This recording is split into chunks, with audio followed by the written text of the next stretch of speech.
swift. Going to be Pakistan against Bangladesh to start off the Super Fours of the 2023 Men's Asia Cup. What can we expect from the contest? Welcome to Maruti Suzuki Arena, presents ESPN Cricinfo Match Day, powered by JBL. Wasim Jaffer with us to set up what will be the last game of the Pakistan leg of this two-country Asia Cup. The big news ahead of the game, Wasim, is the big blow to Bangladesh. Najmul Hussain Shanto was their best batter in both the games, contributions in both. He is out of the tournament. Does that absence make Pakistan overwhelming favourites? I think as it is, Pakistan, I would say, will be favourites. They are tournament favourites according to me. But losing out Najmul Shanto will be a big loss for Bangladesh, because he was man in form, somebody who was playing really well, played two very crucial knocks. So it's going to be, a big shoes to fill. But the good thing is I think Litton is coming back. So he might come in, which will, kind of compensate the batting lineup. But yeah, it's a big loss for Bangladesh. So how would you line up the Bangladesh batting order in Shanto's absence? Let's assume Litton is fully fit. Who do you bat in the top three?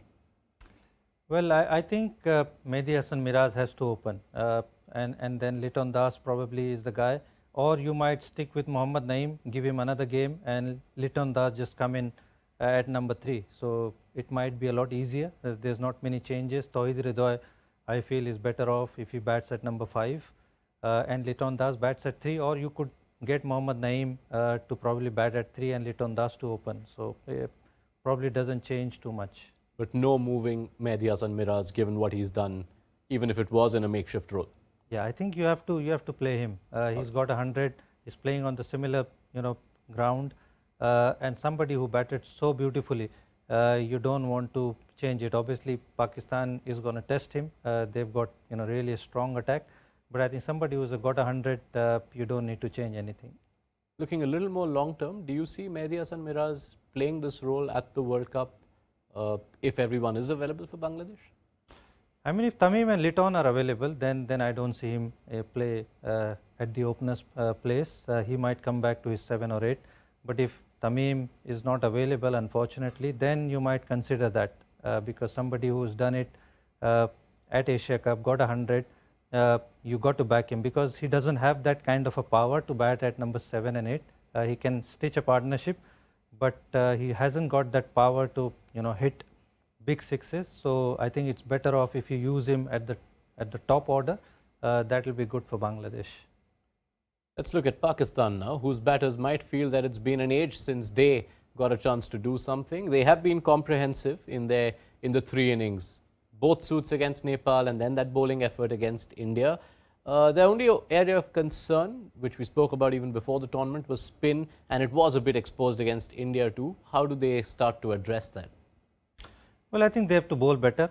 You got to give credit to how Ishan Kishan and Hardik Pandya batted against them as well, and you got to expect that, because those two guys bat really well against spin, and the intent that they shown against Shadab Khan and Mohammad Nawaz, especially Ishan Kishan, came out and striked him at the start of his spell to Shadab Khan. I thought put him off a little bit.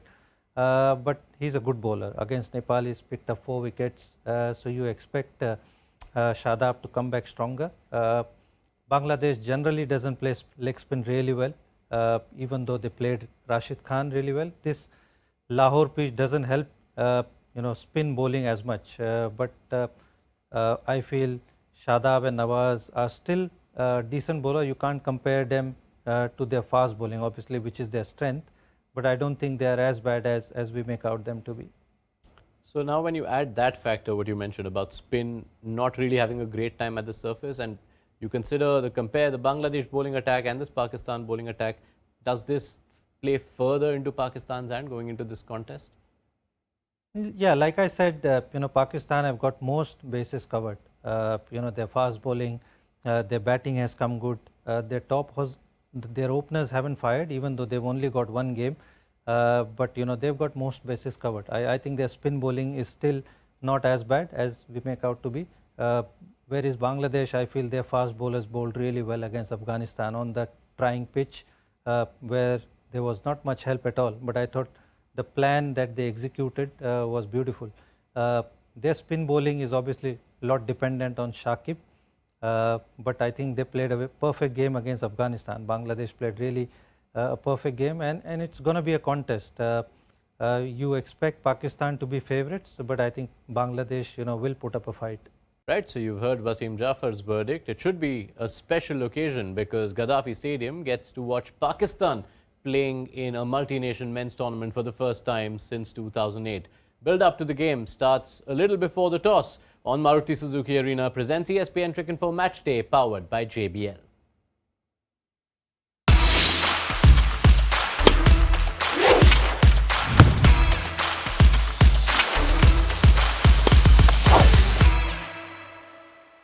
Stunning looks, then swift,